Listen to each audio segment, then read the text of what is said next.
test happened today.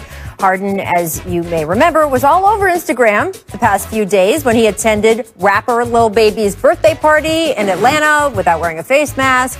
Reports of him in Vegas. Adrian Wojnarowski and Tim McMahon report that Harden told the Rockets before the beginning of training camp he'd be open to a trade to the 76ers. Remember, he wanted to go to the Nets initially, according to early reports, but there has not seemed to be traction there. Harden also said he would be interested in joining another, quote, contending team. Remember, Harden turned down an extension a couple weeks back worth more than $50 million per year attached to it. So that might send a message. New Rockets coach, head coach Stephen Silas spoke about the developments just a couple moments ago. Take a listen. I am aware that he was getting his test today here in Houston. And so that leads to the fact that he is here. And that's pretty much all I know right now. It's kind of there's some moving parts to it, I assume, but him getting tested in Houston is good for everybody. You know, trust is built day to day, and once the relationship begins, then we'll begin that process of trust. The good thing that I have here, and one of the reasons that I was so excited to get this job, is like we're not in a rebuilding situation. You know, ownership and Rafael have done a great job of putting a really good team together, adding John Wall, adding Cousins, adding Wood, and now adding James to that is still very exciting. Stephen Silas, by the way, for a rookie head coach, very impressive throughout these whole last few days. And I want to welcome in our ESPN NBA reporter down in Texas, Tim McMahon, who's been right on top of this story. Judging from what you heard from Silas and company today, when do the Rockets expect to see James Harden at practice? Well, that depends on when he clears the NBA's COVID protocols, and Stephen Silas isn't quite sure. But obviously the good news for the Rockets is James Harden is in Houston. He did report to the Toyota Center, so the process has begun to getting him cleared to be able to practice with the team.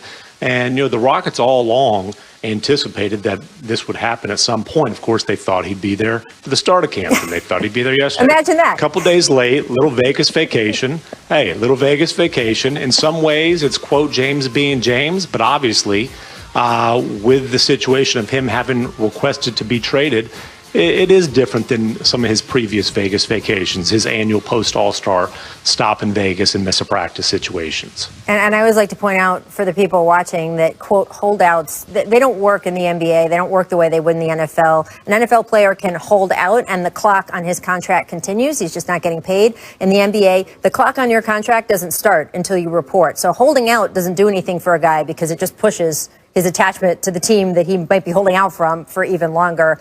He can ask for a trade, though, and you reported the addition, Tim, of the Sixers to Harden's list of trade targets. What is the Rockets' reaction to this, especially since the man that they would be dealing with to make this trade would be Daryl Morey, who told them that he wanted to take a year or so off from basketball. They let him out of his contract, and a week later it turned out that he wanted to take what you have called it a gap week instead of a gap year, and showed up in Philadelphia. Yeah, and look, is it maybe awkward if they get into serious discussions? Sure. To be clear, to this point, there have not been any real significant discussions between the Rockets and Sixers. And what Harden has said is, look, Brooklyn is still his preference. He would certainly be open to the Sixers or other contending situations, but there's just a short list of teams that fit both his criteria of a contender, and that can also give the Rockets the, franchise cornerstone and bundle of either young talent or draft picks in return. And obviously that's where you get to the 76ers as a partner that could make sense.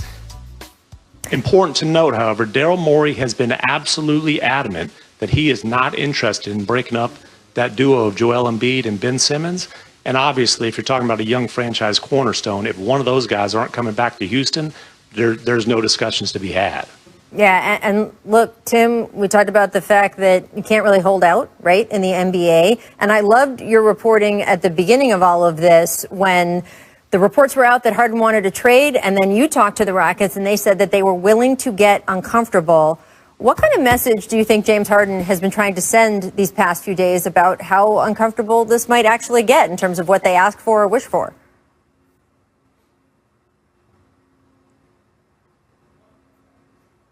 Oh, we've lost him. I don't know. I can ask our guys about what message James Harden has been trying to send. I'll bring back in Richard Jefferson and Kendrick Perkins here.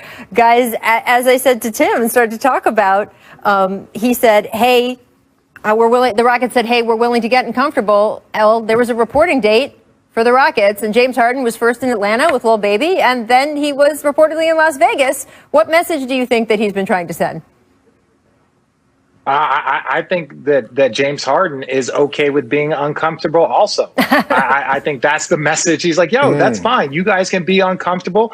I'm okay with making this uncomfortable. Now, this is the thing. Is there a level of professionalism that you want all players to have? Yes, but I think James, if he's behaving like this, then you have to believe that he has communicated to them that he does not really want to show up to camp, that he would prefer to be traded before camp starts. And so if they didn't take that in and they're saying, listen, you're under contract, you have to show up, then he's like, okay, well, I'm going to show up on my own time. And this can continue to get uglier on both sides, not just on his side. So hopefully they can come up with some sort of agreement. Well, it's interesting, RJ, that you brought up that James Harden and the Rockets have communication. It's a lack of communication that was going on. And it started from the top of the hiring of the GM and the hiring of Steve Silas. From my understanding, it didn't get the approval from James Harden. But with that being said, you still have to show up to work. And I think James is at fault, not for requesting a trade or wanting a different scenery, but for him not showing up to work. Like, this is your job. You get paid to do it.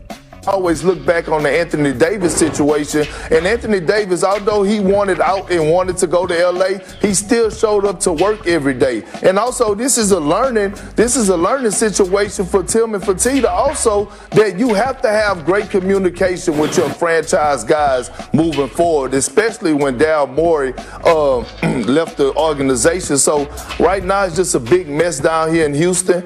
I don't know how the locker room could accept all this right now, but let's see how it goes. I see Stephen Silas is doing a great job, by the way, of handling all this. Absolutely. Who would you guys say has the leverage right now in this situation? Because James still has 2 years left on his deal.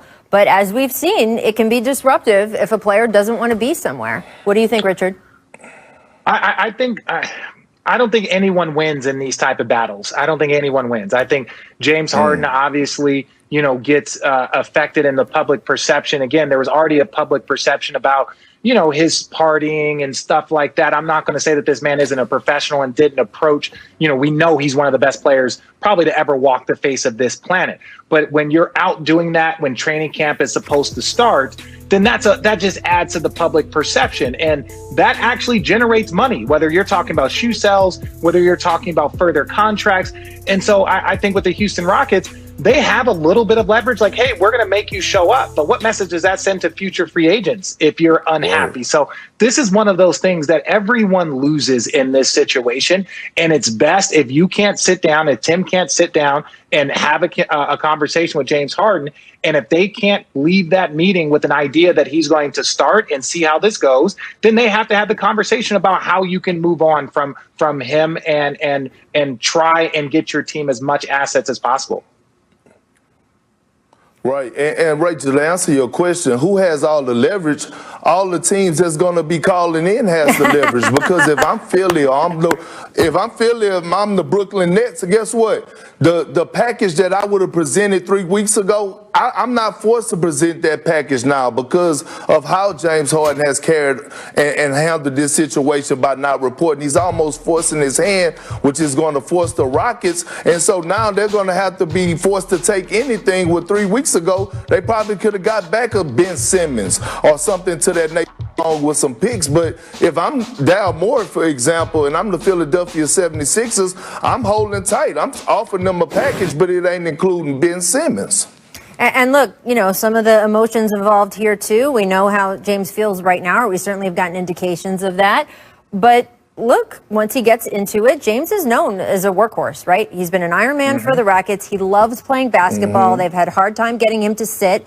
So I know one of the things the Rockets are banking on is that once he gets into it, whether it be training camp or actually starting to play games and plays with John Wall and plays with Boogie Cousins, that it might ease the situation a little bit and then give the Rockets a little bit more breathing room to actually make a better deal. We will find out.